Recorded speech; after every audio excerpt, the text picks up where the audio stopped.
आज मी तुम्हाला ढाब्यावर जसे आलू पराठा भेटतात ना, त्या टाईपचा आलू पराठा बनवून दाखवणार आहे. तर सेम तीच चव. तर सुरुवात करूया रेसिपीला. इथे मी 2 कप गव्हाचे पीठ घेतलेले आहे आणि याच्यामध्ये आपल्याला आता 1/4 कप हे बेसन पीठ घ्यायचे आहे. याच्यामध्ये चवीनुसार मीठ टाकायचे आणि आपल्याला आधी हे बेसन पीठ गव्हाच्या पिठामध्ये असं कोरडं मिक्स करून घ्यायचं आहे, म्हणजे ते व्यवस्थित असं मिक्स होईल. याच्यामध्ये आपल्याला थोडं थोडं पाणी टाकून हे पीठ मळून घ्यायचं आहे. तर हे पीठ अगदीच घट्ट पण करायचं नाही आहे. तर पीठ हे आपल्याला थोडंसं मऊ ठेवायचं आहे. तर हे बघा, मी ह्या पद्धतीने असं मऊ पीठ मळून घेतलेलं आहे. पीठ असं मऊ मळलं की पराठेही खूप छान येतात.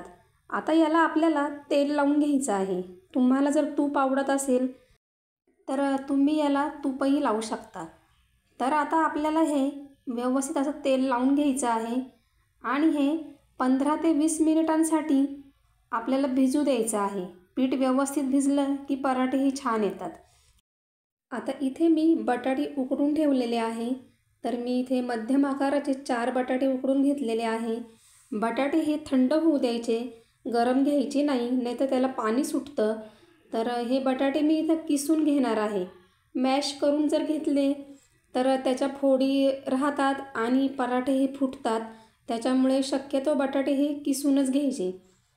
तर मी ह्या प्रकारे सर्वच बटाटे किसून घेतलेले आहे आणि आता याच्यामध्ये आपल्याला मसाले कालवून घ्यायचे आहे. इथे मी 3-4 हिरव्या मिरच्या आणि आलं याची पेस्ट करून घेतलेली आहे आणि याच्यामध्ये आता आपल्याला कोथिंबीर टाकून घ्यायची आहे. मी ते थोडी बडीशोप कुटून घेतलेली आहे. बडीशोप टाकून घ्यायची आणि जिरे थोडे भाजून घेतले होते, तेही कुटून घेतलेले आहे. तर चवीला खूप छान लागतात जिरे भाजून घेतल्यावर, त्याची टेस्ट. इथे मी 1 चमचा लाल मसाला पण टाकलेला आहे आणि अर्धा चमचा गरम मसाला टाकायचा.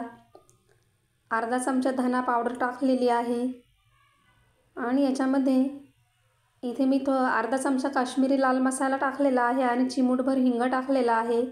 थोडासा चाट मसाला टाकलेला आहे आणि थोडी कसुरी मेथी टाकायची. आणि आता आपल्याला शेवट मीठ टाकायचं आहे आणि हे व्यवस्थित असं मिक्स करून घ्यायचं. आता हे छान असं मिक्स झालेलं आहे. तर आपण जे 15 मिनिटांसाठी पीठ भिजत ठेवलं होतं, तर बघूया ते छान भिजलेलं आहे. इथे मी लिंबाच्या आकाराचे 2 लाट्या बनवून घेतलेल्या आहे. आता मी ह्या दोन्ही लाटून घेणार आहे. ह्या अशा गोल दोन्ही सारख्याच लाटून घ्यायच्या. तर आता एका पानावर आपल्याला हे बटाट्याचं मिश्रण ठेवायचं आहे आणि ते असं व्यवस्थित पसरवून घ्यायचं आहे. आणि आपण जे दुसरं पान लाटलेलं होतं ते त्याच्यावरून असं ठेवून घ्यायचं आणि कडा ह्या व्यवस्थित दाबून घ्यायच्या किंवा मग असं हातावर घेऊन हाताच्या तळव्यांवर ते अशा कडा दाबून घ्यायच्या व्यवस्थित आणि पोळपाटावर खाली पीठ टाकायचं आणि वरून पण थोडंसं त्याला पीठ लावायचं आणि हलक्या हाताने हा पराठा आता आपल्याला व्यवस्थित असा लाटून घ्यायचा आहे. लाटणं असं कडाकडाने फिरवलं की त्या कडा ह्या व्यवस्थित दाबल्या जातात आणि पराठा हा फुटत नाही. किंवा मग तुम्हाला जशा पद्धतीने पराठे लाटता येतात तुम्ही त्या पद्धतीने लाटून घ्या. मला हीच पद्धत सोपी वाटते. तर आता हा पराठा मी ह्या पद्धतीने लाटून घेतलेला आहे आणि हा शक्यतो फुटत नाही. तर आता तुम्ही बघू शकता अगदी सोप्या पद्धतीने हा निघालेला आहे आणि जरा देखील फुटलेला नाही आहे. आता तवा गरम झाला की आपल्याला त्याच्यावर हा पराठा टाकून घ्यायचा आहे आणि दोन्ही साईडनी छान असा भाजून घ्यायचा आहे. तर मी इथे तेल वापरलेलं आहे. जर तुम्हाला तूप वापरायचं असेल तर वापरू शकता, तोही खूप छान लागतो.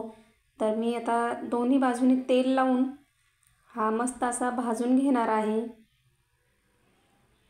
तर त्याला कलरही खूप छान आलेला आहे आणि त्याला चवही तितकीच छान आलेली आहे आणि अजिबात फुटलेला देखील नाही आहे. आता आपला मस्त गरम गरम पराठा हा तयार झालेला आहे. तर खूपच छान दिसत आहे आणि आता इथे मी दुसऱ्या प्रकारचा पराठा बनवून दाखवणार आहे. इथे मी पुरीसारखं लाटून घेतलेलं आहे आणि त्याच्यावर आता हे बटाट्याचं मिश्रण ठेवायचं आहे आणि आपल्याला असा मोदकासारखा आकार देऊन घ्यायचा आहे. आणि असं वरचं जे उरलेलं एक्स्ट्रा पीठ आहे ते आपल्याला थोडंसं काढून टाकायचं आहे किंवा नसेल तर ते तसंच त्याच्यामध्ये ॲडजस्ट करून द्यायचं आणि त्याचा व्यवस्थित असा गोळा करून पीठ लावून घ्यायचं आणि हलक्या हाताने आता आपल्याला हा पराठा लाटून घ्यायचा आहे। तर ह्या पद्धतीने देखील पराठा करणं हा सोपा आहे।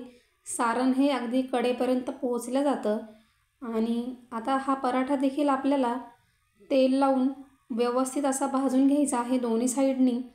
तर तुम्हाला तूप लावायचं असेल तर तूप लावू शकता। तर मस्त असा व्यवस्थित दोन्ही साईडने हा पराठा भाजला गेलेला आहे आणि आपला हा देखील पराठा छान तयार झालेला आहे। तर तुम्हाला रेसिपी कशी वाटली? रेसिपी आवडल्यास लाईक करा, कमेंट करा, चॅनलला सबस्क्राईब करा। तुम्ही माझा व्हिडिओ शेवटपर्यंत बघितला त्याबद्दल तुमची खूप खूप आभारी आहे। धन्यवाद।